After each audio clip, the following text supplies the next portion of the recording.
கர்த்தருடைய நாமத்திற்கு மகிமை உண்டாவதாக. தேவன் பெரியவர். நம் கர்த்தருடைய வார்த்தையை கேட்க போகிறோம்.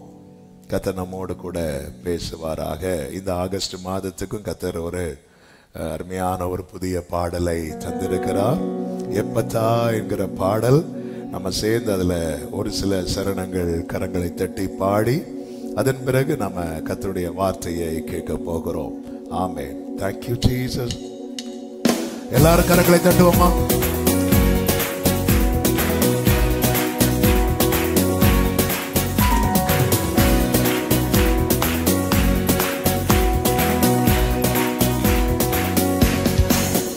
எப்பத்தா என்று சொல்லி தீரப்பவரே, என் வாழ்வின் கதவை திறந்திடுமே.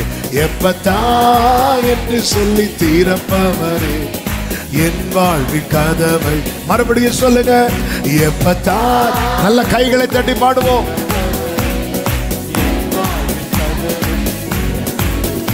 எப்பத்தா என்று சொல்லி தீரப்பவரே, ஆமென். வானத்திலானாலும் ஆழத்திலானாலும் அடைப்பட்டதெல்லாம் திறக்கும். ஒரு வார்த்தை ஒன்று உம் வாயில் இருந்து புறப்பட்டாலுடன் திறக்கும். வானத்திலானாலும் அடைப்பட்டதெல்லாம் திறக்கும்.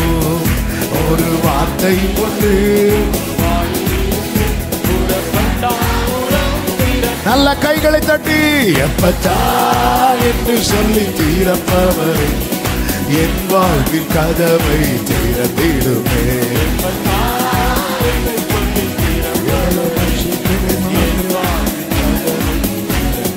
ஆமென். செங்கடலானாலும் யோர்தானானாலும் உம்மை கண்டாலுடன் விலகும்.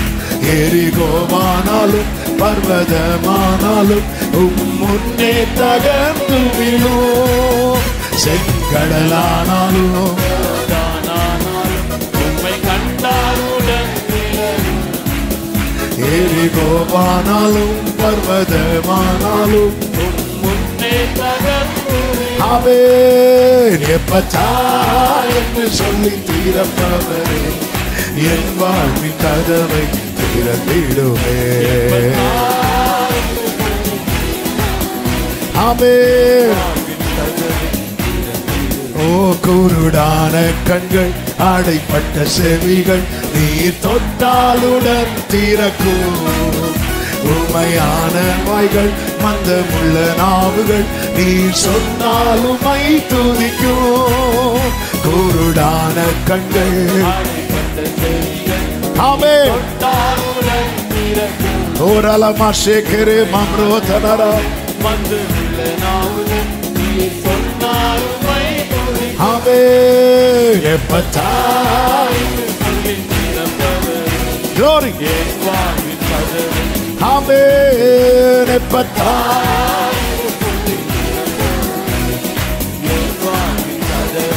எப்பத்தா எப்பத்தா என்று சொல்லி தீரப்பவரே,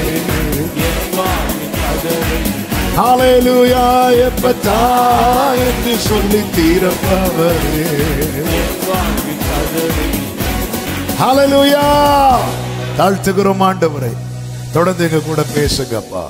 மீட்பர் நாமத்தில் பிதாவே, ஆமென். ஒரு விசை கூட கரங்களை உயர்த்தி ஹல்லேலூயா. ஏசாயா தீர்க்கதரிசன புஸ்தகம் 45வது அதிகாரத்தின் 1வது வசனத்தை வாசிக்க கேட்கலாம். ஏசாயா 45:1. கர்த்தராகிய நான் அபிஷேகம் பண்ணின கோரேசுக்கு முன்பாக ஜாதிகளை கீழ்ப்படுத்தி ராஜாக்களின் இடைக்கட்டுகளை அவிழ்க்கும்படிக்கும் அவனுக்கு முன்பாக வாசல்கள் பூட்டப்படாதிருக்க கதவுகளை திறந்து வைக்கும்படிக்கும் அவனை பார்த்து அவன் வலது கையை பிடித்துக்கொண்டு அவனுக்கு சொல்லுகிறதாவது, கர்த்தராகிய நான் அபிஷேகம் பண்ணினவனுக்கு முன்பாக வாசல்கள் பூட்டப்படாதிருக்க கதவுகள் திறந்து வைக்கும்படிக்கும் நாம் ஆராதிக்கிற தேவன் பூட்டக்கூடாதபடிக்கு திறக்கிறவர், எல்லா திறவுகோலையும் உடையவர் அவர் ஒருவர் மட்டுமே. ஆமே. இந்த பூமியில எந்த கீ வச்சாலுமே டூப்ளிகேட் கீ அடிச்சிடறாங்க. அப்படி டூப்ளிகேட் கீ அடிக்கிறவர்களுக்கு முடிஞ்சா மரணத்தின் திறவுகோல் ஒரு டூப்ளிகேட் கீ அடிக்க பார்க்கலாம். பாதாளத்தின் திறவுகோல் ஒரு டூப்ளிகேட் கீ அடிக்க பார்க்கலாம். முடியாது.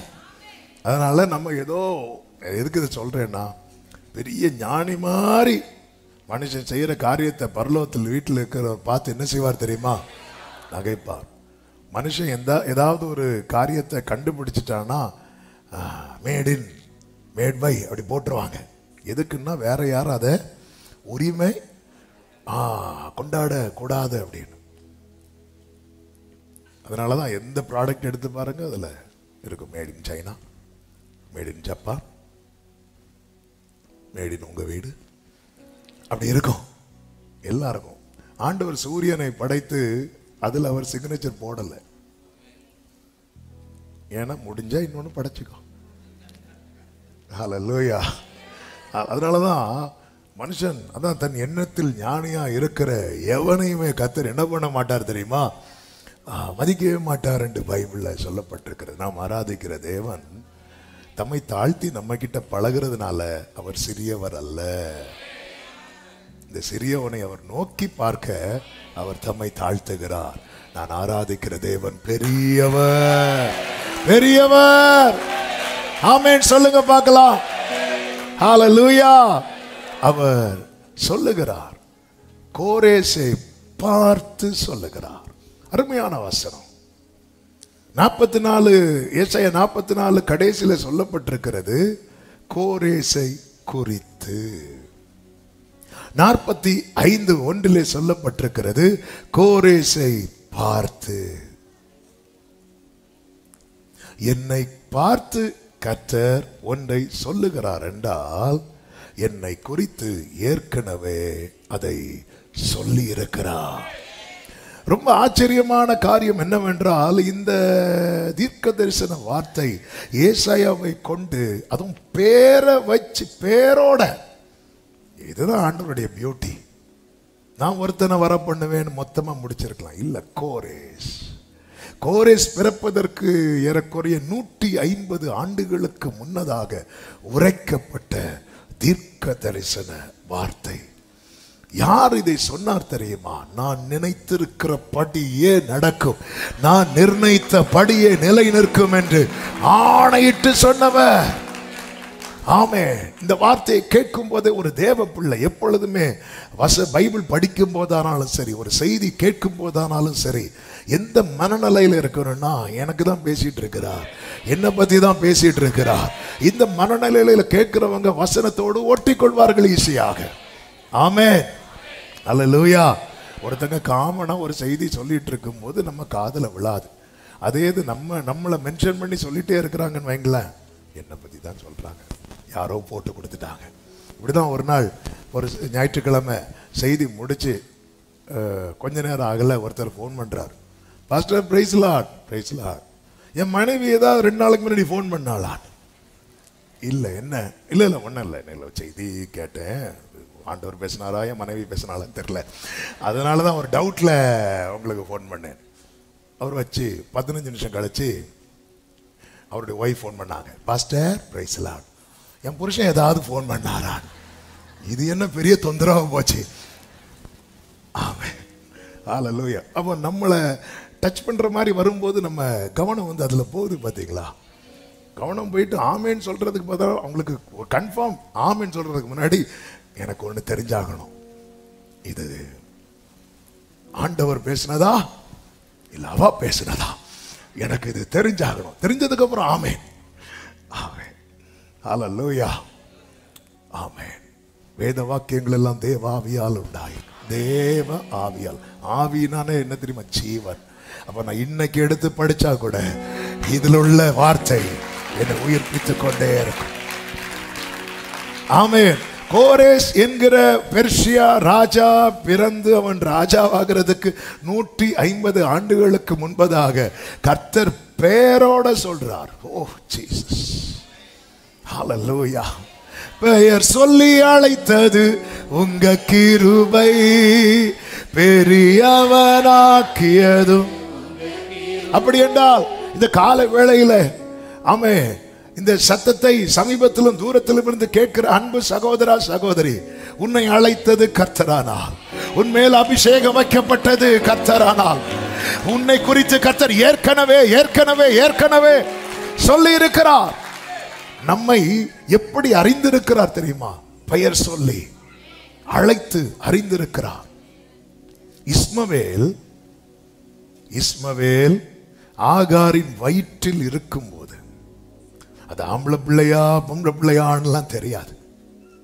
அந்த பிள்ளை ஒழுங்கா பிறக்குமான்னு கூட இப்ப தெரியாது. ஏனென்றால் ஆகார் இப்பொழுது ஆபிரகாம் வீட்டில் சாராள் கொடுமையாய் நடத்தினது நிமித்தம் ஆபிரகாம் வீட்டை விட்டு ஓடி போறா வனாந்திரத்துக்கு. அதனால அவ லைஃபுக்கு கேரண்டி கிடையாது. ஒரு பெரிய கேள்விக்குறி அவ வாழ்க்கைக்கு முன்னாக இருக்கும் போது கர்த்தர் அவள்கிட்ட சொல்றாரு, ஆதியாகமம் 16:11, அவனுக்கு இஸ்மவேல் என்று பெயரிடுவாயாக. ஆமென். சாராளின் கற்பம் செத்த நிலையில் இருக்கிறது. செத்த நிலையில் அதுல இனி அதை இனி ஆக்டிவேட் பண்ண முடியாது. கர்த்தர் சொல்றார், அவளாலே உனக்கு ஒரு குமாரன், அவனுக்கு ஈசாக்கு என்று பெயரிடுவாயாக. எலிசபெத்தும் சகரியாவும் நல்ல தேவ பக்தி உள்ளவர்கள். கர்த்தருடைய கற்பனையின்படி தங்கள் வாழ்க்கை வாழும்படி குடும்பமாய் அர்ப்பணித்தவர்கள். அவங்க திருமணம் முடிந்த ஆரம்பத்தில் அநேக நாட்கள் ஜெபித்த ஜெபம் ஒரு புத்திர பாக்கியம். ஒரு குறிப்பிட்ட நாளுக்கு பிறகு அந்த ஜெபத்தை விட்டுட்டாங்க.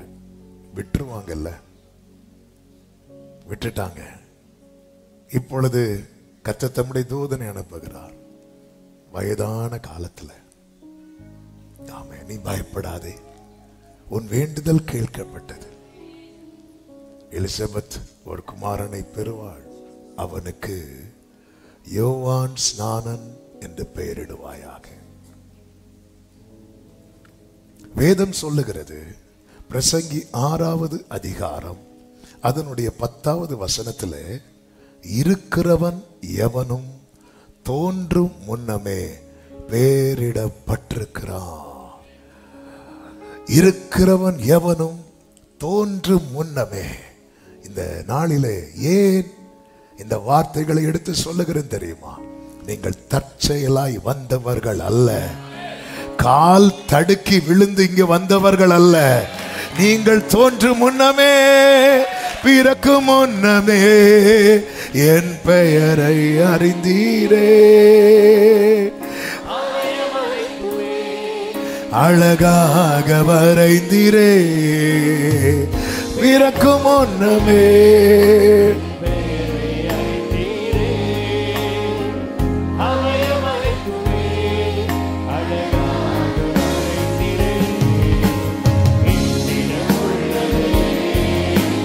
உம்மிடமும் படைத்தே,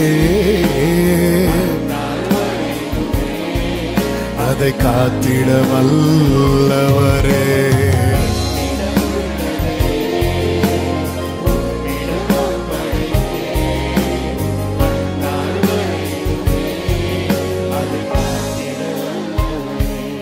தாவீது சொல்லுகிறார், என் கருவை உம்முடைய கண்கள் அல்லவோ கண்டது, என் அவயவங்களில் ஒன்றாகிலும் உருவாகும் முன்னமே. சங்கீதம் 139:16. அவைகள் எல்லாம் உம்முடைய புஸ்தகத்தில் அல்லவோ எழுதப்பட்டது. எப்படி எழுதியிருப்பார்? தாவீதுன்னு பேரு போட்டு கீழே இந்த ஒவ்வொரு பார்ட்டு எந்த டேட்ல எந்த டைம்ல உருவாகும் என்று எழுதி வைத்திருப்பார். ஆமென். கோரேசை குறித்து கொஞ்சம் யோசித்து பாருங்க. கோரேஸ் ஒரு புறஜாதியான், ஒரு இஸ்ரவேல் வம்சத்தை சார்ந்தவன் அல்ல. இஸ்ரவேல் வம்சத்தை சார்ந்தவனா இருந்தா கூட ஒருவேளை எல்லாரும் என்ன பேர் வச்சிருப்பாங்க தெரியுமா? இவன் தான் அவன், கோரேஸ்னு வச்சிருப்பாங்க. இல்ல, ஆண்டவர் யாருன்னு தெரியாத குடும்பத்துல பிறந்து வளரும் போது அந்த பெற்றோர் அவனுக்கு கோரேஸ்னு பேர் வைக்கிறாங்கன்னா, அவன் நீங்க நினைக்கலாம், ஐயோ எனக்கு இப்படி பேரை வச்சிட்டாங்களே, என் பெற்றோர் ரட்சிக்கப்படாம இருக்கும்போது இப்படி பேர் வச்சிட்டாங்களே. பைபிள்ல சிலருக்கு பேரை கர்த்தர் மாத்துவார், எல்லாருக்கும் பேரையும் இல்ல. சிலருடைய பேதுருவ கர்த்தர் பேதுருவா தான் பார்க்கிறார். ஆனா வீட்டுல என்ன பேர் வச்சாங்க தெரியுமா? சி, அதோட நிறுத்திடக்கூடாது. மோனே, சி மோனே, இங்க பாரு, சி மோன். நமக்கு பையன் பிறந்திருக்கிறான், சீமோன். உடனே இது என்ன புது வியாக்கியானம் எல்லாம் வந்துடாதீங்க. சீமோன் சீமோன். ஆனா சீமோன் வரும்போதே பேதுரு அப்படின்ட்டார். நான் வாழும் வாழ்க்கையை வைத்து என்னை அழைக்கிறவர் அல்ல, அவருடைய அழைப்புல தான் என் வாழ்க்கையே இருக்கிறது. ஆமே. அவர் எப்படி அழைக்கிறாரோ அப்படிதான் மாறிட்டு இருக்கிறோம். அவர் எப்படி அழைக்கிறாரோ அப்படிதான் மாற்றப்பட்டு கொண்டிருக்கிறோம். இது அதாவது தாவீது சொல்றார், நம் பிரமிக்கத்தக்க. தாவீது பாருங்க, அவரு தனியே காட்டுல உட்கார்ந்து இருந்து அவரை ஆண்டவர் உருவாக்குறத நினைச்சு பிரமிச்சிட்டு இருக்கிறார்.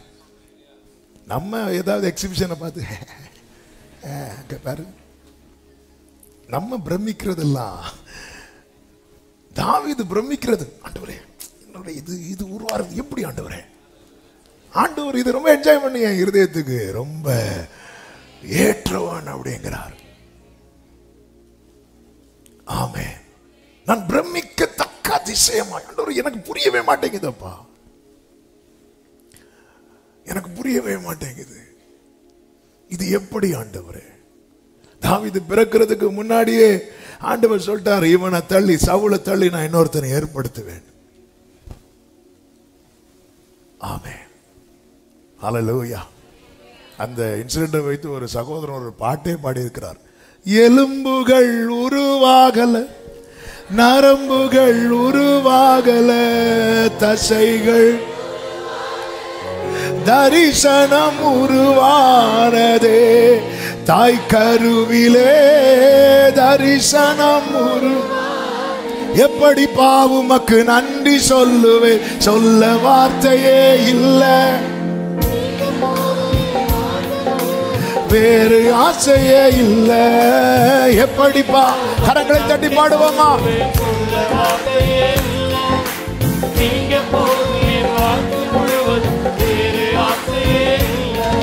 என் தாய் உருவாகும் முன்னே என் கருவை கண்டீரையா, என் பெயர் உருவாகும் முன்னே பெயர் சொல்லி சொல்லுங்க. எலும்புகள் உருவாகல, எலும்புகள் உருவாகல,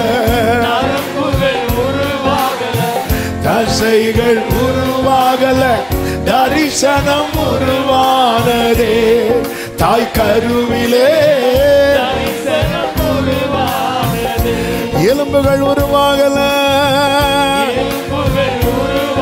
ஆமே.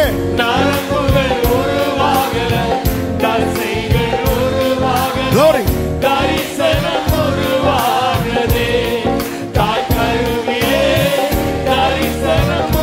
எத்தனை பேர் நன்றியோடு சொல்வீங்க? அழியாமல் அணைத்துக் கொண்டீர், அழியாமல் அணைத்துக் கொண்டீர், கலையாமல் காத்து கொண்டீர், குறைவின்றி பிறக்க செய்தீர், பத்திரமாய் என்னை சுமந்தீரே, தாய் கருவிலே எப்படிப்பா எப்படிப்பா உமக்கு நன்றி சொல்லுவேன். நன்றி அப்பா. நன்றி ஆண்டவரே. Glory. Amen. Hallelujah. கர்த்தர் கோரேசை குறித்து சொன்னார். இப்போ கோரேசை பார்த்து சொல்றார். உங்களை குறித்து சொல்லப்பட்ட அநேக காரியங்களை கர்த்தர் உங்களை பார்த்து சொல்லிக் கொண்டிருக்கிறார். இதை ஆவியில உணர்கிறவர்கள் பாக்கியவான்கள். ஆமென். நமக்கு தெரியாது, நமக்கு புரியாது. ஆமென். ஆண்டவர் ஏன் புறஜாதியிலிருந்து ஒருவனை எழும்பி வர பண்ணணும்? ஆண்டவர் எப்பவுமே பாருங்க, இஸ்ரவேலுக்கு முக்கியத்துவம் கொடுக்கிறத பார்க்க முடியும். ஆபிரகாமோடு செய்த உடன்படிக்கை. ஆனால் இஸ்ரவேலின் நிலைமை எப்படிப்பட்டதா இருக்கிறது என்றால், ஏசாயா 40வது அதிகாரம் வாசிக்க வேண்டாம், நேரம் இல்லாததுனால் நான் சொல்லுகிற வசனத்தை மட்டும் வாசியுங்கள், நான் சொல்லிவிட்டு போகிறேன்.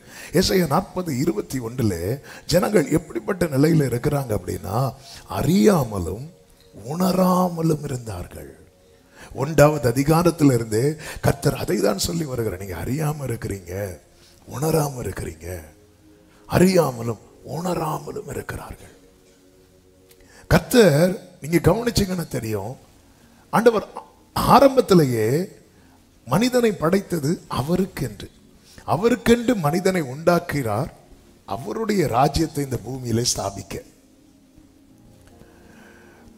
2 வாரத்துக்கு முன்பதாக இந்த வார்த்தை அதிகமாய் பேசப்பட்டது. ஒரு சாட்டர்டே நைட்ல கூட தியானித்தோம்.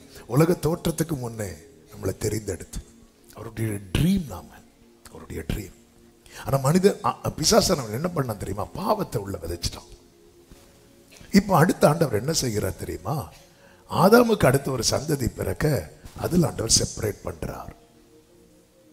பாவம் செய்கிற காயினை விட்டு ஆபேலை செப்பரேட் பண்றார்.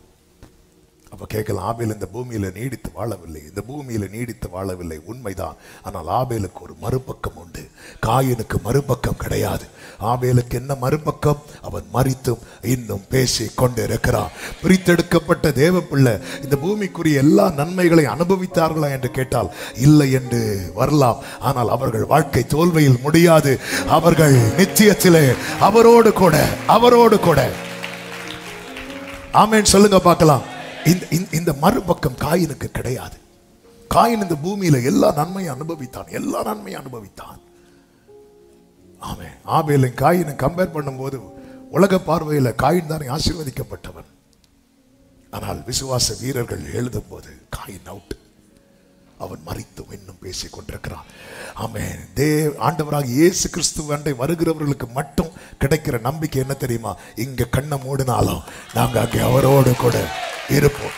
வேற யாருக்கு இந்த நம்பிக்கையை கொடுக்க முடியாது.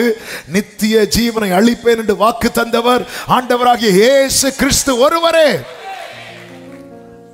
அப்ப அதுல இருந்தே பாருங்க. அதன் பிறகு நீங்க கவனிச்சீங்கன்னா தெரியும், நோவாவின் நாட்களிலே ஜனங்கள் எல்லாரும் தேவனுக்கு பிரியமில்லாத காரியத்தை செய்து தேவனை மனஸ்தாபப்படுத்தும் போது அதிலிருந்து ஒரு சின்ன கூட்டத்தை பிரித்தெடுக்கிறார். அதான் நோவா குடும்பம். நோவா குடும்பத்தை கர்த்தர் பலுகி பெருகுங்கள் என்று ஆசீர்வதிக்க பலுகி பெருகும் போது நமக்கு தெரியும், நோவா ஒரு கட்டத்துல நல்ல திராட்சரசம் குடிச்செல்லாம் விழுந்து கிடப்பார். அதன் பிறகு மீண்டும் மீண்டும் மீண்டும் மீண்டும் அடுத்த தலைமுறை மீண்டும் பாவம். இப்படி இருக்கும்போதுதான் கர்த்தர் அடுத்து என்ன செய்கிறார் தெரியுமா? ஆபிரகாம் என்கிற ஒருவனை பிரித்தெடுக்கிறார். எதற்காக? அவருடைய திட்டத்தை நிறைவேற்றுவதற்காக, அவருடைய காரியத்துக்காக. நல்லா புரிந்து கொள்ளுங்கள், தேவன் பிரித்தெடுக்கிறார்னாலே அவன் யாருக்கு தேவை தெரியுமா? ஜீசஸ் வெளிப்பட தேவை. ஜீசஸ். ஏன்னா ஆண்டவர் ஏற்கனவே பிராமிஸ் கொடுத்துட்டார். என்ன? உன் வித்துக்கும் ஸ்திரீயின் வித்துக்கும் பகை உண்டு பண்ணுவேன். அப்போ அவர் இந்த பூமியில வெளிப்பட ஒரு பரிசுத்தம் உள்ள சந்ததி இந்த பூமியில பிரித்தெடுக்கப்பட்டு இருக்க வேண்டும், காணப்பட வேண்டும். பூமி முழுவதையும் அழிக்கவில்லை. ஒரு பரிசுத்த சந்ததி இருந்தது, நோவாவின் சந்ததி. ஆனால் பின்னாட்களிலே அங்கும் அதிலும் மாற்றம். எல்லாம் ஒவ்வொரு சீசனுக்கு இருந்தாங்க, மாறிட்டு இருந்தாங்க. இப்போ ஆபிரகாமை பிரித்தெடுக்கிறார். விக்கிரகத்தின் நடுவில் இருந்து பிரித்தெடுக்கிறார். பெயர் சொல்லி அழைக்கிறார். நீ எல்லாத்தையும் விட்டுட்டு வா, நான் உனக்கு காண்பிக்கிற தேசத்துக்கு போ. கர்த்தருக்கு அப்படியே கீழ்ப்படுகிறான். அந்த ஆபிரகாமோடு உடன்படிக்கை பண்ணுகிறார். ஆபிரகாமுக்கு ஈசாக்கு. ஆனால் ஈசாக்கு பிறப்பதற்கு முன்னாடி இஸ்மவேல். ஆண்டவர் இஸ்மவேலை செப்பரேட் பண்ண வைக்கிறார். சாராள் சொல்றாங்க, இஸ்மவேலை துரத்தி விடுங்க. ஆபிரகாமுக்கு அது துக்கம் மறந்து கர்த்தர் சொன்னார், அவன் சொல்றதை செஞ்சிரு. இது காட்ஸ் பிளான். கர்த்தருடைய திட்டம். ஆபிரகாமுடைய குவாலிட்டி என்ன தெரியுமா? கர்த்தர் சொல்ற காரியம் துக்கமா இருந்தாலும் செய்வான். இதான் குவாலிட்டி. விசுவாசினுடைய குவாலிட்டி இப்படிதான் இருக்கணும். சில காரியம் செய்யறதுக்கு மனசு இருக்காது, ஆனாலும் அவர் சொல்லிட்டாருன்னு சொல்லிட்டு செஞ்சிடணும். ஆமென், ஹல்லேலூயா. அது அவனுக்கு துக்கமா இருந்தது, ஆனாலும் ஆண்டவர் செஞ்சிட்டான். ஈசாக்கு அவன் எப்படிப்பட்டவனா இருந்தான் என்றால், யாக்கோபை சாட்சி கொடுக்கிறான், என் தகப்பனுடைய பயபக்திக்குரியவர். எப்படிப்பட்ட வாழ்க்கை வாழ்ந்தார் ஈசாக்கு எப்படிப்பட்ட வாழ்க்கை வாழ்ந்தார்? ஈசாக்குக்கு பிள்ளை இல்லை என்று ஈசாக்கு மறுமனையாட்டியின் இடத்தில் போகவில்லை, ஜெபித்தான் என்றுதான் பைபிள்ல இருக்கு. என்ன லைஃப்! என பலிபீடத்தில் வைக்கப்பட்டவன். ஆபிரகாம் பலிபீடம் கட்டினவன், ஈசாக்கு தன்னையே பலிபீடத்தில் வைத்தவன். ஆமென். ஆராதனையில அர்ப்பணிப்புன்னு ஒண்ணு இருக்கு பாருங்க, பிரஷியஸ். அவன் தன்னை கர்த்தருக்கென்று வைத்தவன். அதனாலதான் குழந்தை இல்லையா? இல்ல, நான் ஜெபம் பண்ணுவேன், தந்தா வாங்குவேன், எனக்கு இன்னொரு ஆப்ஷன் கிடையாது. அவன் போகவில்லை. அடுத்த தலைமுறை ஏசா, யாக்கோபு. ஏசா உலகத்தை நோக்கி ஓடிக்கொண்டிருக்கும் போது யாக்கோபை செப்பரேட் பண்றார். அந்த யாக்கோபை தான் கர்த்தர் பின்னாட்களில் பிளஸ் பண்ணி இஸ்ரவேலாய் மாற்றி அந்த சந்ததி தான் பெருக பண்ணுகிறார். இப்போ இந்த கோத்திரத்துல தான் யார் வரணும்னா ஜீசஸ் வரணும். இப்படிதான் ஆண்டவர் தமக்கென்று, ஏன்னா அவருடைய ராஜ்யத்தை இந்த பூமியில ஸ்தாபிக்க வேண்டும். ஆனால் இஸ்ரவேலோ எப்படிப்பட்டதாய் போய்கொண்டிருக்கிறது என்றால், அறியாமலும் உணராமலும் இருக்கிறார்கள். ஆமென். அது மாத்திரமல்ல, ஏசாயா 41:24 சொல்லப்பட்டிருக்கிறது, அவர்களுடைய கிரியை வெறுமையா இருக்கு. உங்கள் செயல் வெறுமையிலும் வெறுமையானது என்று சொல்லப்பட்டிருக்கிறது. கனி கிடையாது, தேவ ராஜ்யத்துக்கு உகந்ததா இல்லை, ஃப்ரூட்ஃபுல்லும் இல்லை, எந்த பர்பஸ்ஃபுல்லும் இல்லை. அவங்க நம்முடைய செயல் இருக்குல்ல, நல்ல கவனமா கேளுங்க. இந்த வார்த்தையை நான் கொஞ்சம் நிறைய பேசணும்னு உண்டு, ஆனா அதை பேசுறேன், இன்னைக்குள்ள செய்தியை சொல்ல முடியாது. இந்த வார்த்தையை கத்திரி சித்தம் நாள் இன்னொரு நாள் பேசலாம். இந்த வார்த்தையை நல்லா கவனிக்கணும். என் செயல்ல பரலோகம் வெறுமையா பார்த்துட்டுன்னு வைங்களேன், புரியும்படி சொல்றேன். பவுல் சொல்லுவார்ல, அதாவது நாம என்னதான் செஞ்சாலும், சேரிட்டி பண்ணாலும் அல்லது அந்நிய பாஷை பேசினாலும், அன்பு இல்லை என்றால் அது ஓசையுள்ள அப்படிதான் இருக்கும். ஆமே. இப்போ ஓசையுள்ள கைத்தாளன் என்ன, ஓங்கி தட்டுனா என்ன வரும்? சவுண்ட் வரும். அந்த சவுண்டை வச்சு எதாவது பண்ண முடியுமா? முடிஞ்சு, அவ்வளவுதான். நம்முடைய கிரியை நான் இத்தனை வருஷம் நான் உழைச்சேன், இத்தனை வருஷம் பிரயாசப்பட்டேன். உன் கிரியை பரலோக பார்வையில் எப்படி இருக்கிறது?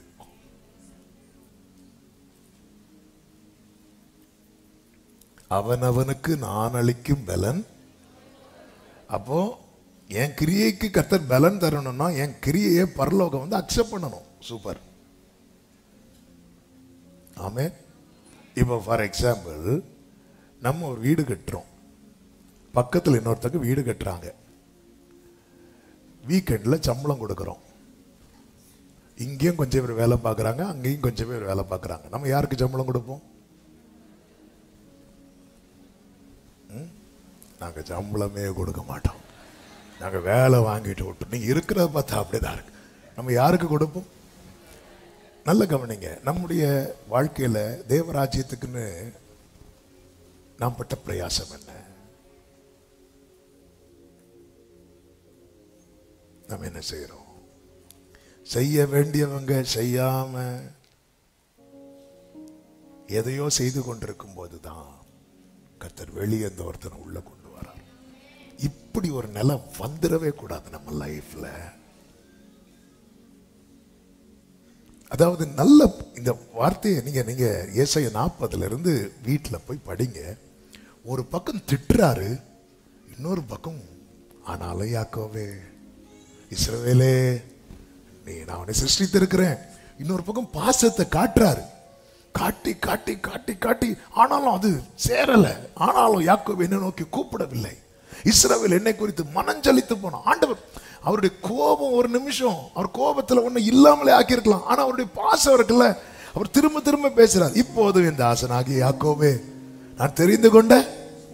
நீங்க நல்லா கவனிச்சீங்கன்னா தெரியும், 40 இதுதான் சொல்லிட்டு வரார். 40 இருந்தே இப்படிதான் சொல்லிட்டு வருவார். 41 எப்படி சொல்றாரு பாருங்க. ஆமே, நான் உன்னை வெறுத்து விடவில்லைன்னு சொல்றாரு. 42 எப்படி சொல்றாரு பாருங்க. என் தாசனை அல்லாமல் குருடன் யார்? நான் நடத்துவேன், இந்த காரியங்களை நான் செய்து கைவிடாதிருப்பேங்கிறார். 43 எப்படி சொல்றாரு பாருங்க. பயப்படாதே, உன்னை மீட்டு கொண்டேன். இப்படி எல்லாம் சொல்லி சொல்லி பார்க்கிறாரு. அவன் மாற மாட்டேங்கிறான். ஆண்டவருக்கு வந்துச்சு கோபம். 43 கடைசி வாசிங்க. ஏசாயா 43 கடைசி. ஆகையால் நான் பரிசுத்த ஸ்தலத்தின் தலைவர்களை பரிசுத்த குலைச்சலாக்கி யாக்கோபை சாபத்துக்கும் இஸ்ரவேலை நிந்தனைக்கும் ஒப்பு கொடுப்பேன். அதாவது ஆண்டவருக்கு வந்து அப்படி ஏறுது. என்ன எவ்வளவு சான்ஸ் கொடுக்கிற, எவ்வளவு தருணம் கொடுக்கிற, ஒரு உணர்வு இல்ல, கிரியை மாற்ற மாட்டேங்கிறான். ஆமென். ஏசாயா 42:20 இருக்க எடுக்க வேண்டாம். கண்டும் கவனிக்காம இருக்கிறான். நீ அநேக காரியங்களை கண்டும் கவனியாது இருக்கிற ஆண்டவருக்கு அது. அதாவது அதனாலதான் ஆண்டவர் வந்து கோபப்படுத்துகிறவர்களா இருக்கவே கூடாது. ஒரு கட்டத்தில் ஆண்டவரை பேசுறாரு. இங்க நான் எல்லாத்தையும் பரிசுத்த குலைச்சல் ஆக்கி யாக்கோபை சாபத்துக்கும் இஸ்ரவேலை நிந்தைக்கு ஒப்பு கொடுப்பேன் என்று ஏசாயா 43 கடைசியில ஆண்டவர் வந்து சொல்லிட்டு அவருக்கு இருக்க முடியல. 44:1 எப்படி சொல்றாரு பாருங்க. இப்போதும் என் தாசனாகிய யாக்கோபே, இதான் ஆண்டவர், இதான் ஆண்டவர். ஆமென். நீ எனக்கு பையனும் கிடையாது, நான் உனக்கு அப்பாவும் கிடையாது. அப்பா என்ன மகனே கேப்போல்ல. ஆமென். சி, ஆண்டவருடைய ஹார்ட்டை பாருங்க, ஹார்ட்டை பாருங்க. ஓ, இவர் இப்படிப்பட்டவரா, இவர் இப்படிப்பட்டவரா, அப்போ நான் என் பாட்டுக்கு இருந்துட்டு போறேன். அப்படிதான் இருந்தான் இஸ்ரவேல். ஓ, இவர் இப்படிதானா, ஓ இவர் எப்படிப்பட்டவர், நம்ம எல்லாம் பண்ணிட்டு வந்து ஒரு நாள் அழுதா சால்வ் ஆயிடுவார், அப்படிப்பட்டவரா. இஸ்ரவேல் பார்த்துட்டான். உன் தேவனாகிய கர்த்தரை பரீட்சை பாராதிருப்பாயாக. அவர் யாரு? ஆண்டவர் யார்? ஆண்டவர் யார் தெரியுமாப்பா? நம்ம என்ன வேணாலும் பண்ணிட்டு வந்துட்டு இறங்கிடுவாரு. ஆண்டவருடைய அன்பை குறைத்து மதிப்பிடுறாயோ? ஆண்டவருடைய கிருபைய, grace is free but not cheap. இதுக்கு பின்னா ஒரு பெரிய கிரயம். இஸ்ரவேல் பார்க்க இவர் இப்படிதானா? ஓகே, 20 வருஷம் நல்ல ராகேல் பின்னாடி சுத்திட்டு யாபோ காட்டு கரையில வந்து உக்காந்தா சால்வ் ஆயிடுவார். மைண்ட் செட்டை மாத்திட்டான். இவர் இப்படிதானா, இப்படிதானா இருக்கும் போதுதான் கோரேசை குறித்து அப்படி பேச திருப்புறார் பாருங்க. ஜீசஸ் என்ன இதன் அர்த்தம்? கர்த்தர் உன்னை செய்யணும்னு நினைக்கிறார்ல, என்னை வச்சு செய்யணும்னு நினைக்கிறார். எனக்கு சான்ஸ் கொடுத்துட்டே இருக்கிறார். நான் பார்த்துட்டேன் அவருக்கு என்ன விட்டு ஆளு கிடையாது அப்படின்னு சொல்லிட்டு நான் என் வேலையை காட்ட ஆரம்பிக்கும் போது அப்படி பேச அப்படி திருப்புறார் பாருங்க. அப்படி இஸ்ரவேலை விட்டு முகத்தை திருப்பின போது தென்பட்ட கோரேஸ் தான். அவ்வளவுதான், முகத்தை திருப்பிட்டான முடிச்சு. அன்பு சகோதரா, இந்த வார்த்தையெல்லாம் மெடிடேட் பண்ணும் போது 40 years இஸ்ரவேலுக்கு கொடுத்துட்டே இருக்கிறார். இந்த 40 வருஷம் அவர்களை அரோசித்து இப்ப சொல்றார், என் இளைப்பாறுதலுக்குள்ள வரமாட்டேன் அப்படி திருப்பிட்டார். முடிஞ்சு, அதாவது அந்த சான்ஸ் அங்க முடிஞ்சிட்டு, தருணம் அங்கே முடிகிறது. அந்த தருணம் முடிஞ்சதுக்கு அப்புறம் நான் வந்து ஆண்டவரே, நான் யாக்கோபு, நான் இஸ்ரவேல் சொன்னாலும் வேலைக்கு ஆகாது. அதுக்குள்ள கோரேஸ் எழுப்பிட்டார்.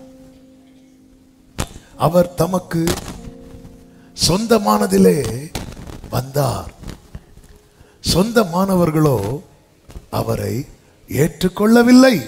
உடனே என்ன செய்தார் தெரியுமா? திரும்பி என் அப்பா கிட்ட போறேன்னு போகல.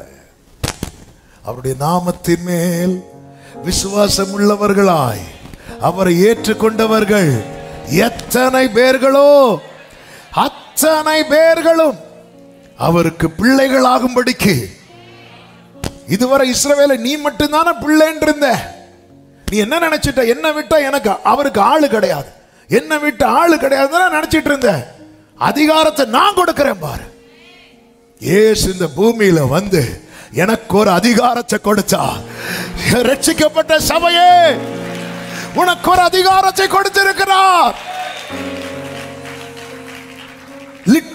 நல்ல கவனமா கேளுங்க. இயேசு வந்து சொல்லிட்டார், என்ன இல்லாமல் பிதாவின் இடத்துல போக முடியாதுன்றார். அப்ப இயேசு இல்லாம இஸ்ரவேலர்கள் இப்ப பிதாவேன்னு கூப்பிட்டாலும் அதை விட எஃபெக்ட் எது தெரியுமா? இங்க நான் இயேசுவின் பிள்ளையா இருந்துட்டு பிதாவேன்னு கூப்பிடுறேன் தெரியுமா? இஸ்ரவேலர் யாருங்க? ஆபிரகாமின் சந்ததிங்க இப்போ இருக்கிறாங்க. ஆனா அவங்க லைஃப்ல யார் இல்ல தெரியுமா? எனக்கு ஆபிரகாமையும் தெரியாது, எனக்கு ஆபிரகாமும் தெரியும். பைபிள் படிச்சு ஆபிரகாமுக்கு என்ன தெரியவே தெரியாது. ஆமென். ஆபிரகாம் எங்களை அறியான் என்றல்லவா ஏசாயாவில் சொல்லப்பட்டிருக்கிறது. ஆனா எனக்கு ஒண்ணு தெரியும், அந்த இஸ்ரவேலர்கள் அவரை கூப்பிடுவதை விட நான் அவரை அப்பா என்று அழைக்கிறத அவர் சந்தோஷமா பார்க்கிற. ஏன்னா என் லைஃப்ல யார் இருக்கிறா தெரியுமா?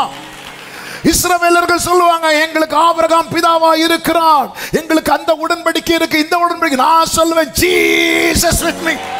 இயேசு என்னோடு இருக்கிறார், இயேசு என்னோடு இருக்கிறார். நல்ல கரங்களை தட்டி ஷலமா கரபதனா டலா ஹோரலமா கரோ. ஆமென், ஆமென். இவர்கள் யோவான் 1:13 சொல்லப்பட்டிருக்கிறது, அவர்கள் இரத்தத்தினாலாவது மாம்ச சித்தத்தினாலாவது புருஷனுடைய சித்தத்தினாலாவது பிறவாமல் தேவனாலே. பக்கத்துல 2 பேர் கை கொடுத்து சொல்லுங்க, தேவனால் பிறந்தவர்கள் நாம, தேவனால் பிறந்தவர்கள் நாம. இது இது இது இது இது இரத்தத்தினாலும் அல்ல, மாம்ச சித்தத்தினாலும் அல்ல, புருஷனுடைய சித்தத்தினாலும் அல்ல, தேவனாலே. தேவனாலே பிறப்பிக்கப்பட்டதெல்லாம் உலகத்தை ஜெயிக்கும். ஆமென், ஆமென். கர்த்தர் கோரேசை கொண்டு வரார். கோரேசை கொண்டு வரணும்னா பாபிலோன் அடிக்கணும். பாபிலோன் எப்படிப்பட்டதா இருக்கிற தெரியுமா? அது மகா பெரிய சாம்ராஜ்யம். பாபிலோனின் சாம்ராஜ்யம் மொத்தத்தையும் ஆளுகிற சாம்ராஜ்யம். ஆரம்பத்தில் எகிப்து இருந்தது, எகிப்து கதை முடிஞ்சு இப்ப பாபிலோன் எழும்பி நிற்கிறது. ஆமென். இந்த பாபிலோன் எல்லாரையும் சிறைபிடித்து வச்சிருக்கிறான் நேபுகாத்நேச்சர். இந்த பாபிலோனை அடிச்சுட்டு தான் பாபிலோனை விழத்தொழணும், கோரேசை எழும்ப பண்ணணும். இப்படி அவ்வளவுதான். இனி நம்ம விட்டு ஆளு கிடையாதுன்னு இருக்கும்போது கர்த்தர் நேபுகாத்நேச்சருக்கு ஒரு சொப்பனத்தை கொடுத்தார். ஒரு சொப்பனம் தான், ஆள் அவுட்டு. ஆமே. அதாவது பெல்ஷாத்சார்னு அடுத்து ஒருத்தன் வந்தான், அவனுக்கு முன்னாடி சும்மா இப்படி எழுதினார், அவன் அவுட்டு. அதாவது நான் தான் என்னை விட்டு ஆள் இல்லைன்னு சொல்றவனுக்கு ஒரே ஒரு சொப்பனத்தை கொடுத்தா கதை முடிச்சு. ஆமே, ஆமென். தானியேல் 2வது அதிகாரம் 1வது வசனத்தில் நேபுகாத்நேச்சர் ராஜ்யபாரம் பண்ணும் 2ஆம் வருஷத்துல நேபுகாத்நேச்சர் சொப்பனங்களை கண்டான். அதனால் அவனுடைய ஆவி கலங்கி அவனுடைய நித்திரை கலைந்தது. அதுபோலதான் பெல்ஷாத்சார் தானியேல் 5வது அதிகாரத்துல திடீரென்று ஒரு மனுஷ கைவிரல்கள் தோண்டி ஆமென் செவுர்ல வந்து எழுதுது. அந்த எழுத்தை பார்த்ததும் 6வது வசனத்துல ஆமென் அவனுடைய முகம் வேறுபட்டது, அவனுடைய நினைவுகள் அவனை கலங்க பண்ணினது, அவனுடைய இடுப்பின் கட்டுகள் தளர்ந்தது, அவனுடைய முழங்கால்கள் ஒன்றோடொன்று. ஆமே, என்னதுன்னு அர்த்தம்?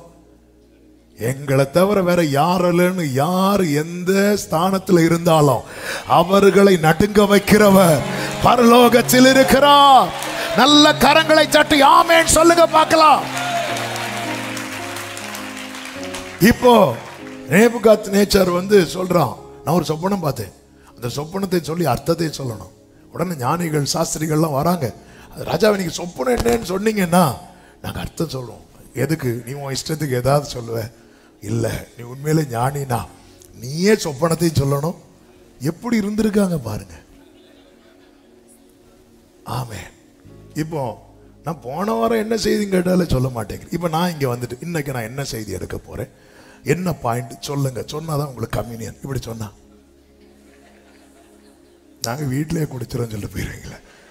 இது கொஞ்சமா அது லாஜிக்கே. இப்படிதான் இருந்தாங்க, இப்படிதான் ஆட்சி செய்தவங்க இருந்தாங்க. நான் என்ன சொன்ன பார்த்தேன் சொல்லு. ஆமென். இப்படிதான் ஒருத்தர் அவருக்கு சிஷ்யனை கூப்பிட்டார். அவன் கேட்டான், எனக்கு கிஃப்ட் எல்லாம் வேணும். அவர் பார்த்தாரு, இவனை இப்படி விடக்கூடாது இவான்னு சொல்லிட்டு அவர் ஒரு பட்டர்ஃப்ளை பறந்துட்டு இருக்கு. திடீர்னு கையில பிடிச்சு வச்சுட்டு, இது உயிரோடு இருக்குதா, செத்துட்டா சொல்லு. இவர் என்ன பிளான்னா, அவன் உயிரோடு இருக்குன்னு சொன்னா கொன்றணும், செத்துட்டுன்னு சொன்னா விட்டுறணும். இவன் பார்த்துட்டு அது உங்க கையில தான் இருக்கு. இப்படிதான் எசேக்கியேல் சொன்னார், இந்த எலும்புகள் உயிரடையுமா உயிரடையாதான். நான் என்ன சொன்னாலும் மாட்டுவேன் ஆண்டவரே, அது உமக்கு தான் தெரியும். ஆமென். குருவே, அது உங்க கையில தான் இருக்கு. ராஜா சொல்லிட்டார், எல்லாரும் அவ்வளவுதான், சொல்லலையே எல்லாரையும் கொலை செய்யணும். அப்போ தானியேல் டைம் கேட்கிறான்.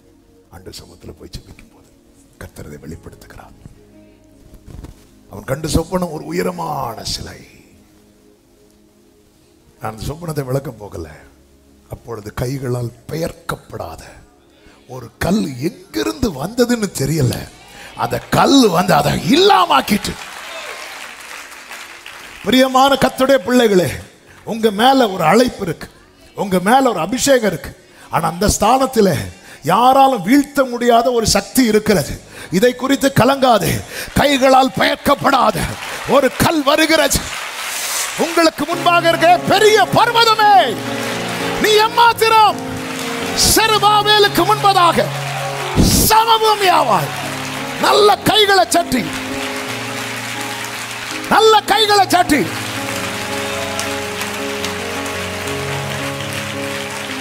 ரிமாலா ஜடரபா கரபா சதரபா.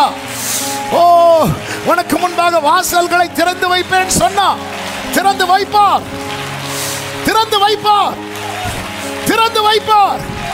நீ முன் குறிக்கப்பட்டவன் அல்லவா, நீ முன் நியமிக்கப்பட்டவன் அல்லவா. ஆமே. அவர் ராஜாக்களை தள்ளி ராஜாக்களை ஏற்படுத்துகிறவர். ஹல்லேலூயா. ஆமே. என்னுடைய உயர்தலங்களில், இதான் தாவீது சொல்றாரே சங்கீதம் 18, என்னுடைய உயர்தலங்களில் என்னை நிறுத்துகிறார். 35 நினைக்கிறேன். சங்கீதம் 18:35. அவரின் கால்களை மான் கால்களை போலாக்கி, அதுக்கு மேல இருக்கு, கால்களை மான் கால்களை போலாக்கி. 33, என் உயர்தலங்களில். கைகளை உயர்த்தி விசுவாசத்தோடு சொல்லுவோமா, எனக்கென்று தேவன் குறித்த ஸ்தானத்தில் என்னை நிறுத்துவார். எனக்கென்று தேவன் வைத்திருக்கிற உயரத்தில் என்னை கொண்டு போய் சேர்ப்பார். யாருக்கு அதை தடுக்க முடியாது. நேச்சரா இருந்தாலும் யாரா இருந்தாலும் இது எப்படி வந்தது என்று தெரியவில்லை. இஸ்ரவேலருடைய இந்த துணிகரத்தினால கர்த்தர் சத்துருவை வளர விட்டார். நல்ல கவனமா கேளுங்க. சத்துரு வளர காரணம் என்ன தெரியுமா? நாம தான். அதாவது பிரச்சனைகள்ல 2 விதங்கள் இருக்கிறது. ஒரு பிரச்சனையை இல்லாமலே ஆக்கிடுவார், சில பிரச்சனையை தொடர வச்சுட்டே இருப்பார். அதுவும் நான் இப்ப டச் பண்ணேன்னா செய்தி மாறிடும். அதுவும் இன்னொரு நாள் பேசலாம். அதாவது அப்படி வச்சுட்டே இருப்பார், என்ன பண்ணாலும் எடுக்கவே மாட்டார். அதுக்கு காரணம் நாம. புரியும்படி சொன்னோம்னா, பவுல் லைஃப்ல ஒரு முள்ள தூக்குறதுக்கு எவ்வளவு நேரம் தாங்க ஆகும்? பவுலே தூக்கிட்டாரு. இப்படி முள்ள இப்படி எடுக்கிறதுக்கு எவ்வளவு நேரம் ஆகும்? வேண்டாம், எடுக்கவே மாட்டேன்ட்டார். அப்பதான் பவுல் சொல்ற, நான் என்னை உயர்த்தாதபடிக்கு. அவன் அதான காரணம் அதுக்கு. அவர் ஒவ்வொரு வாட்டி எடுக்கும் போதெல்லாம் அப்போ அவ்வளவுதான் எடுக்கும் போதெல்லாம் அப்பதான் சொல்றார். கொரிந்தியருக்கு எழுதுறார், அப்போஸ்தலர்கள் பேர் பெறுவதற்கு நான் பாத்திரவானே அல்ல, அப்போஸ்தலர் எல்லாரிலும் நான் சிறியவன். சிறியவன் சொல்லும் போதே கிருபை கிடைக்குது. ஆகிலும் நான் அவங்க எல்லாரை விட நிறைய பிரயாசப்பட்டேன். குத்து நான் அல்ல, எனக்குள் இருக்கிற தேவ கிருபையே அப்படி.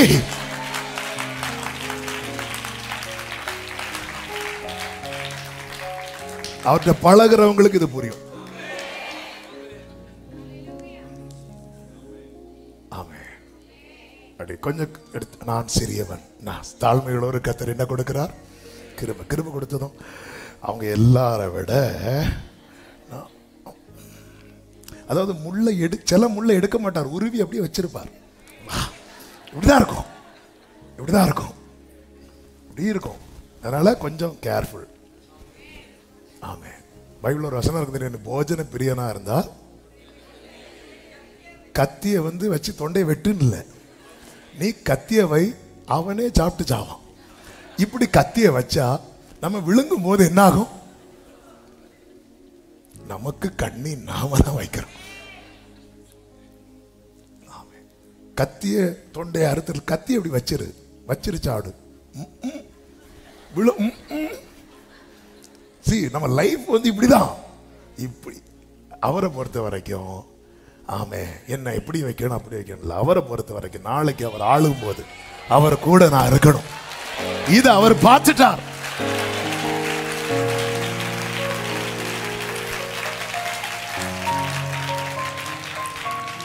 கர்த்தர் பாபிலோனை விழ வைத்து கோரேசை கொண்டு வருகிறார்.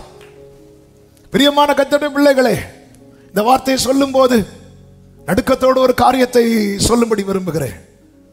நம்ம ஸ்தானத்துல கர்த்தர் இன்னொரு ஆளை பார்த்துடக்கூடாது.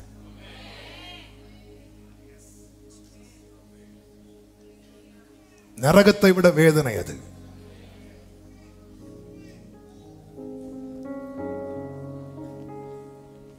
கொஞ்சம் யோசித்து பாருங்க. எங்க சர்ச்சில் நாம இருக்கிற இடத்துல இன்னொரு ஆள் இருந்தாலே நமக்கு மூஞ்சி ஃபுங்குன்னு போகுதில்ல?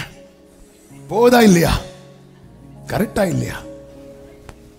நாளைக்கு ஆண்டவர் வரும்போது ஆப்போசிட் டீம்ல நாம் இருக்கிறதெல்லாம் இமேஜின் பண்ண முடியுமா? ஓ யூதாசே, 3 வருஷம் பயணித்து உனக்கு கிடைக்காத ஒரு ஸ்தானத்தை சிலுவையில தொங்கின ஒருத்தனை கொடுத்துட்டாரே. நீ நீ யூதாசே, நீ இயேசுவோடு கூட பயணிக்கும் போது அவன் தப்பு பண்ணிட்டு இருந்தான். அது தெரியுமா யூதாசே? நீ இயேசுவோடு கூட பயணிக்கும் போது அவன் என்னெல்லாம் பண்ணிட்டு இருந்தான். நம்ம ஸ்தானத்துல ஆண்டவரே வேற ஒண்ணுமே வேண்டாம்ப்பா, வேற எதுவுமே வேண்டாம் ஆண்டவரே, வேற எதுவுமே வேண்டாண்டவரே, வேற எதுவுமே வேண்டாண்டவரே, வேற எதுவுமே வேண்டாண்டவரே. உம்முடைய முகத்தை எனக்கு மறையாதிருப்பீராக, உம்முடைய முகத்தை எனக்கு மறைக்காதிரு. ஓ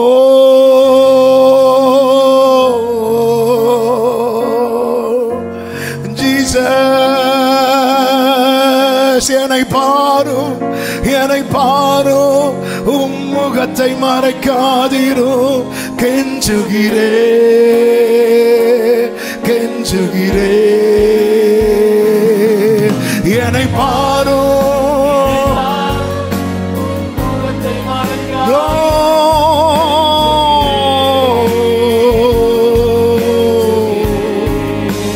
என் இயேசுவே, என் வாழ்க்கையில் நீர் எத்தனை தருணங்கள் தந்தி, அதையெல்லாம் வீணடித்தே இப்போ ஒன்றுமில்லாமல் இருக்கிறேன். என் இயேசுவே, என் வாழ்க்கையில் நீர் எத்தனை தருணங்கள் தந்தி, அதையெல்லாம் வீணடித்தே இப்போ ஒன்றும். கைகளை உயர்த்தி என்னை பாரும், உம் முகத்தை மறைக்காதிரும். கெஞ்சுகிறேன் கெஞ்சுகிறேன், என்னை பாரும், உம் முகத்தை மறைக்காதிரும். ஜீசஸ். ஆமென் ஆமென். ஆமோஸ் 7வது அதிகாரத்திலே கர்த்தர் சொல்லுகிறார், இதோ ராஜாவினுடைய புல்லறுப்புக்கு பின் 2ஆம் கந்தாயத்து புல் முளைக்க தொடங்குகையில் அவர் வெட்டு கிளிகளை உண்டாக்கினார். புல் முளைக்க தொடங்குகையில் எப்படிங்க இருக்கும்? நம்ம பிரயாசத்துக்கு பலனை பார்க்கலான் இருக்கும் போது வெட்டு கிளி அடிக்குது. உடனே ஆமோஸ் கத்துறா, ஆண்டவரே மன்னித்தருளும், யாக்கோபு திரும்ப யாரால் எழுந்திருப்பான்? அவன் சிரித்து போனானே ஆண்டவரே, அவன் சின்னதாயிட்டான்பா. அவனை பத்தி நீங்க சொன்னது என்ன? சிறு கூட்டம்னு சொன்னீங்க, பலத்த ஜாதியாக்குவேன்னு சொன்னீங்க, வாக்குத்தத்தம் பலத்த ஜாதி. ஆனா அவன் லைஃப்ல வெட்டுக்கிளிகள் வந்து சிரித்து போனான்னு சொல்லும் போது ஆண்டவர் மனஸ்தாபப்பட்டு அப்படிலாம் ஆகாது, அப்படியெல்லாம் ஆகாது. இங்க சொல்லப்பட்டிருக்கிறது தெரியுமா? The Lord repented for this. ஆண்டவர் மனம் திரும்புறாராம். இதான் யாக்கோபு உன் மேல அவர் வச்ச அன்பு. எப்ப நம்ம கடைசியில் ஆண்டவரே மனம் திரும்ப வச்சிட்டோம். ஆண்டவர் அப்படிலாம் ஆகாது. திருப்பி யாக்கோபு தப்பு பண்றான். அடுத்து அக்கினியில் அடி வாங்கணும். தீர்க்கதரிசினா அப்ப கேட்கலாம், ஆண்டவருக்கு இல்லாத பாரம் இவனுக்கு இல்ல. தீர்க்கதரிசினா தீர்க்கதரிசிய பாரம் இல்ல, அவனுக்குள்ள இருக்கிற ஆவியானவர். அவரு தான் வாக்கு கடங்காத. நமக்கு தெரியாது, நமக்காக ஜெபிக்க யாரும் இல்லைன்னு நினைக்காதீங்க. நமக்குள்ள இருந்த ஆவியானவரும் பிதாவின் வலது பார்சத்திலிருந்து இயேசு கிறிஸ்துவும். ஆமென். நான் இந்த ரெக்கமெண்டேஷன்ல நின்றுட்டு இருக்கிறேன். நம்ம இந்த ரெக்கமெண்டேஷன்ல தான் நிக்கிறோம். ஆண்டவரே அவன் சிரித்து போனாம்பா, அவன் சிரித்து போன. ஆண்டவர் மனஸ்தாபப்பட்டு அப்படியாவது இல்லை. 7வது வசனத்தில் சொல்லப்பட்டிருக்கிறது, பின்பு எனக்கு காண்பித்து தூக்கு நூல் பிரமாணத்தினால் கட்டப்பட்ட ஒரு மதிலை காண்பிக்கிறார். நீ எதை காண்கிற? நான் தூக்கு நூலை காண்கிறேன் சொல்லிட்டு 8ல சொல்றார், இனி அவர்களை மன்னிக்க மாட்டேன். அதன் அர்த்தம் என்ன? அந்த டைம் முடிஞ்சு போச்சு. நல்லா புரிந்து கொள்ளுங்கள். காலம் தாண்டி எந்த காரியம் செயல்பட்டாலும் பிரயோஜனம் இல்லை.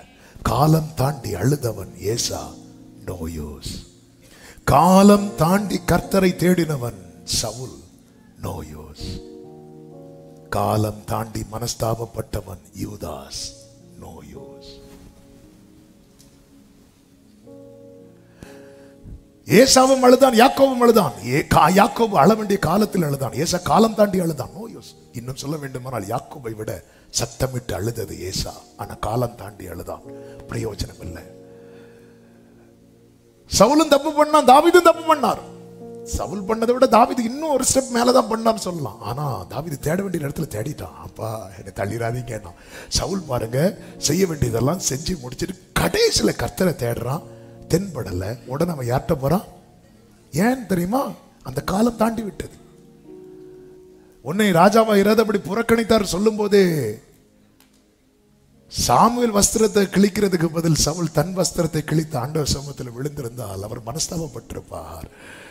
அவர் இரக்கத்தில் ஐஸ்வர்யம் உள்ளவர் அல்லவா? ஆனா அந்த காலத்தெல்லாம் வீணாக்கி விட்டு காலம் தாண்டி தேடுறான். பேதுரு மனஸ்தாபப்பட்ட ஒரே இரவுல 2 சீஷர்கள் தப்பு பண்றாங்க, யூதாசும் பேதுருவும். யூதாஸ் அவரை சபிக்கவில்லை, யூதாஸ் அவரை தெரியாது. யூதாஸ் அவரை தெரியும்னா, பேதுரு அவரை தெரியாதுன்னா. ஆனா அந்த இரவுல பேதுரு மனஸ்தாபப்பட்டான், யூதாஸ் ஒரு நாள் தள்ளி மனஸ்தாபப்பட்டான். காலம் தாண்டி எது செஞ்சாலுமே அவர் முகத்தை திருப்பிட்டார்னா நான் அழுதும் பிரயோஜனம். அதாவது நான் அழுறத பார்க்கறதுக்கு அவர் இல்லைன்னா, இந்த பூமியில நான் அழுறத பார்க்க யார் இல்லைனாலும் பரவாயில்ல. எனக்கு இன்னைக்கும் நான் அதாவது ஆண்டவர் சமூகத்தில் நான் அழும்போது அவ்வளோ ஒரு நம்பிக்கை இருக்கு. என்ன தெரியும்? அவர் பார்க்கிறார், இந்த கண்ணீருக்கு பேசும். ஆனா அழ பார்க்கறதுக்கு அவர் இல்லைன்னா, நான் ஆண்டவரே மனசாப்பட பார்க்க அவர் இல்லைன்னா, நான் தேட பார்க்க அவர் இல்லைன்னா, காலம் தாண்டி எதையும் செய்யாத இஸ்ரவேலரே, காலம் தாண்டி விட்டது. கர்த்தர் கோரேசை கொண்டு வருகிறார், கோரேசை கொண்டு வருகிறார். எஸ்ராவின் புஸ்தகம் 1வது அதிகாரம் அதனுடைய 1வது வசனத்திலே சொல்லப்பட்டிருக்கிறது. எஸ்ரா 1:1 வாசியுங்கள். எரேமியாவின் வாயினாலே கர்த்தர் சொன்ன வார்த்தை நிறைவேறும்படி பெர்சியாவின் ராஜாவாகிய கோரேசுடைய முதலாம் வருஷத்திலே கர்த்தர் பெர்சியாவின் ராஜாவாகிய கோரேசின் ஆவியை ஏவினாலே. இப்போ ஆவியானவர் யாருக்குள்ள இருந்து ஏவரா? ஏய், இங்க இருக்க வேண்டியவர் எப்படி அங்க போனார்? அங்க இருக்கிற வேண்டியவர் எப்படி இங்க வந்தா? ஆவியானவர் இஸ்ரவேல் கோத்திரத்திலிருந்து தலைவர்களை எழுப்பி ஏவிட்டே இருந்த நாட்கள் போய் இப்ப அங்கிருந்து வெளியே வரார். வெளியே வந்து கோரேசுடைய ஆவியே, நல்ல கவனமா கேளுங்க. ஏசாயா தீர்க்கதரிசினால் உரைக்கப்பட்டது கோரேஸ் வாழ்க்கையிலே கர்த்தர் செய்ய போகிறது. எரேமியா தீர்க்கதரிசினால் உரைக்கப்பட்டது கோரேஸ் செய்ய வேண்டியது. தீர்க்க தரிசனம் என்பது இரண்டு. ஒன்று, கர்த்தர் நம்முடைய வாழ்க்கையிலே செய்ய போகிறது. ரெண்டு, நாம் செய்ய வேண்டியது. எனக்கு நான் அபிஷேகம் பெற்றது அந்நிய பாஷை பேசுவதற்கு மட்டுமல்ல, எனக்குள்ள இருக்கிற ஆவியானவர் அதற்கு நேராய் நடத்துவார். இந்த பெர்ஷியா ராஜாவாகிய கோரேஸ் வருகிறான். நேரம் போய்விட்டதுனால வேகமாய் சொல்லி ஜெபிக்க விரும்புகிறேன். கோரேஸ் வந்து ஆவியானவர் ஏவுகிறார். அது மட்டுமல்ல, 2வது வசனத்திலே சொல்லப்பட்டிருக்கிறது, பரலோகத்தின் தேவனாகிய கர்த்தர் பூமியின் ராஜ்யங்களை எல்லாம் எனக்கு தந்தருளி. கர்த்தர் சொன்னபடி செஞ்சிட்டார்ல, பாபிலோனை அடிச்சு இவன் கையில கொடுத்துட்டார்ல, பூமியின் ராஜ்யங்களை எல்லாமே கொடுத்துட்டார். எல்லாமே கொடுத்துட்டார். எதுக்கு கொடுத்தார்? எதுக்கு கொடுத்தார்? அதுதான், அதுக்கு பின்னாடி ஒரு பர்பஸ் இருக்கிறது. ஆவியினால் ஏவப்படுகிறவன் அந்த பர்பஸை பார்க்கிறான். ஆமென். இந்த கோரேஸ் என்ன செய்தான் தெரியுமா? எதுக்கு கொடுத்திருக்கிறார் தெரியுமா? எருசலேமில் தமக்கு ஆலயத்தை கட்டும்படி. நான் கிங்டமுக்கு உரியவன். இந்த பூமியில கர்த்தர் எவ்வளவு உங்களை உயர்த்தி வைத்தாலும், எவ்வளவு மேன்மைப்படுத்தினாலும், எதற்கு கர்த்தர் இப்படி வைத்திருக்கிறார் என்கிற சிந்தை தேவை. இது இல்லாததுனால இஸ்ரவேலருடைய கிரியை எப்படிப்பட்ட கிரியை இருந்தது தெரியுமா? வெறுமையிலும் வெறுமை. தேவ ராஜ்யத்துக்கு, தேவ சபைக்கு நான் எந்த அளவுக்கு பிரயோஜனமாக இருக்கிறேன். இப்ப எல்லாம் எனக்கு எது கொடுத்திருக்கிறார்? ஆவியானவர் ஏவரார். தாவீது அதனாலதான் ஜெபிக்கிறார், உமக்கு பிரியமானதை செய்ய எனக்கு கற்றுத்தார் நீரை என் தேவன், உம்முடைய நல்ல ஆவி என்னை செமையான வழியிலே நடத்துவாராக. சொல்ல, நீங்க போறவங்க எல்லாம் போங்க, போக முடிஞ்சவங்க எல்லாம் போங்க, உங்களுக்கு என்ன வேணும் எடுத்துட்டு போங்க சொல்லிட்டு இந்த கோரேஸ் செய்கிற ஒரு காரியம் உண்டு. என்ன தெரியுமா? நேபுகாத்நேச்சர் எருசலேமை சுட்டெரித்து வரும்போது ஆலயத்திலிருந்து நிறைய ஆலயத்தின் பொக்கிஷத்தெல்லாம் எடுத்துட்டு வருவான். இந்த கோரேஸ் என்ன செய்தா தெரியுமா? அதெல்லாம் எண்ணி கொடுத்தான் இருக்கும். எண்ணி கொடுத்தான். வார்த்தையின்படி செயல்படுகிறவன் ஒரு காரியத்துல உறுதியா இருப்பான். பிறனுடைய ஒன்றை அண்ட இருக்க கூடாது. இயேசு உயிர் தெழுந்து போகும்போது அவரை சுத்தி இருந்த சேலையை கூட வச்சுட்டு தான் போனார். இன்னொருத்தனுடையது கல்லறையை கூட கொடுத்துட்டு தான் போனார். ஒரு தேவ பிள்ளையினுடைய அடையாளம், அபிஷேகம் பெற்றவனுடைய அடையாளம் இன்னொருவனுடையது என்கிட்ட இருக்க கூடாது. எண்ணி பாரு, இருக்கா பாரு. ஆமே, பிறனுடைய யாதொன்றையும். ஏன்னா எனக்கு முன்னாக வாசலை திறந்தது நான் அல்ல, வேற யாரும் அல்ல, கர்த்தர். இந்த வார்த்தையை சொல்லி நான் இங்கே ஜெபிக்கிறேன். கர்த்தரிடத்திலிருந்து நன்மையை பெறுகிற சபையே வேற யாருடைய எதுவும் உங்க கையில் இருக்கக்கூடாது. இருக்குதா கூப்பிட்டு கொடுத்துருங்க. அது நேபுகாத்நேச்சர் செஞ்சார், நாங்க என்ன பண்ணோம்? இல்ல, அது எங்க அப்பா பண்ணது. உங்க அப்பானாலும் சரி, உங்க தாத்தானாலும் சரி, உங்கள் இன்னொருடைய வஞ்சித்தோ பிறனுடைய இருக்கக்கூடாது. ஏசு அதை வச்சுதான் சாத்தான் கிளைம் பண்ணுவான். இயேசு காட்டி கொடுக்கப்படுவதற்கு முன்பதாக சொல்லும் ஒரு வார்த்தை உண்டு, இதோ உலகத்தின் அதிபதி வருகிறான், அவனுக்கு என்னிடத்தில். அவரை ஒரு துணியில சுத்தி வைக்கிறாங்க. அவர் கொடுத்திருந்த வஸ்திரத்தை எடுத்துட்டாங்க. துணியில சிலர் பாருங்க, போட்டுட்டு வந்த செருப்பு இல்லைன்னா வேற ஏதாவது செருப்பு போட்டு போவாங்க. இந்த அப்படி இருக்க கூடாது. அவரு கிடைக்கல,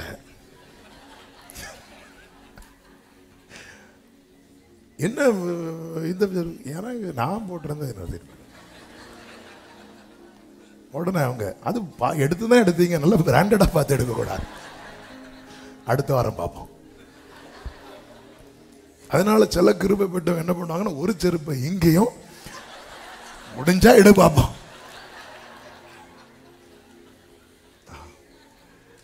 ஆண்டவர் உடுத்திருந்த வஸ்திரத்தை உருவிட்டாங்க. இப்ப அவர் வேறொரு துணியில சுத்தி வைக்கிறாங்க.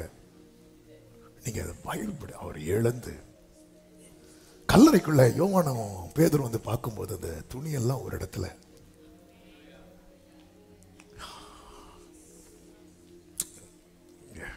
வச்சுட்டு போயிட்டார். கல்லறைய கூட அவர் யாருக்கும் கடனாளி அல்ல. அவர் யாருக்கும் கடனாளி அல்ல. இந்த கோரேஸ் எண்ணி கொடுக்கிறான், எண்ணி கொடுக்கிறான். இவன் தான் அபிஷேகம் பண்ணப்பட்டவன். இவனுக்கு முன்னாடி வாசல் அடைபடும், அடைபடாது. இதுல ரொம்ப தீர்மானமா இருக்கணும். அது எந்த காலத்துல யார் பண்ணது, இப்போ அதெல்லாம் நான் எப்படி இல்ல இல்ல. அவர் எல்லாத்தையும் தருவார். உண்மை உள்ளவன் பரிபூரண ஆசீர்வாதத்தை பெறுவான். உங்க லைஃப்ல வேற யாருக்காவது இருக்கா? இல்ல. கொடுத்துருங்க. எண்ணி எண்ணி கொடுங்க, எண்ணி கொடுங்க. உங்க குடும்பம் அதுவரை காணாத ரட்சிப்பை காணும். சகையு வீட்டுல ரட்சிப்பு எப்படி வந்துச்சு தெரியுமா? அவன் சொல்ல, நான் யார்கிட்டயாவது அநியாயமா வாங்கினா நான் நாளை தனியா கொடுத்துறேன். ஆவியானவர் சபைகளுக்கு சொல்லுகிறதை காதுல அவன் கேட்டுக்கிடும். கண்களை மூடி. அப்பா, ஊரு பேர் தெரியாத என்ன தோண்டு முன்னமே பெயரிட்டு அழைத்திருக்கிறீர்கள். எனக்கு முன்னாக இருந்த எத்தனை தடைகள், அதையெல்லாம் தாண்டி கொண்டு வந்திருக்கிறேன். அந்த கோரேஸ் ஆவியின் ஏவுதலினால் நடத்தப்பட்டது போல என் வாழ்க்கை இருக்கும்படி விரும்புகிறேன் என்கிற அர்ப்பணிப்போடு ஒரு விஷயம், உங்க வலது கரத்தை உயர்த்து.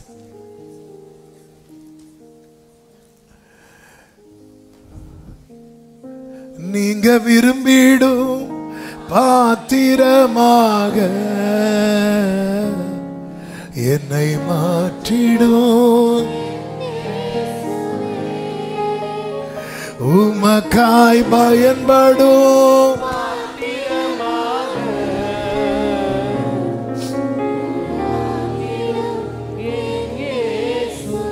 உங்க பார்வை, உங்க பார்வை என்னில்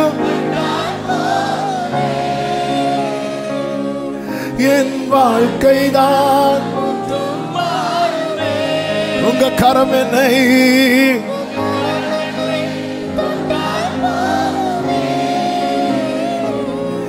என் வாழ்க்கைதான் மேன்மையாகுமே. உங்க பார்வை, உங்க பார்வை என்னில் என் வாழ்க்கைதான், உங்க கரம் என்னை, உங்க கரம் என்னை